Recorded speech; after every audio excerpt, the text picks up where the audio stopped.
Spacers are used to control where mist comes out of your Opti-Myst Pro cassette. You'll want to put the spacers where any media will cover the mist to make a natural effect.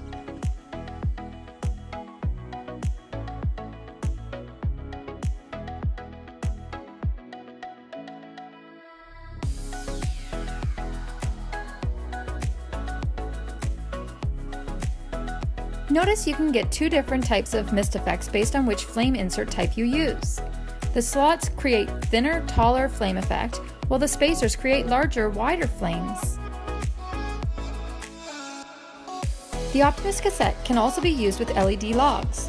Plug the logs into the cassette for a natural inner glow look.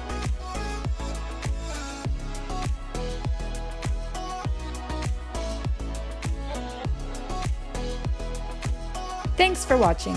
Be sure to check out our other videos to learn more about the Opti-Myst Pro series.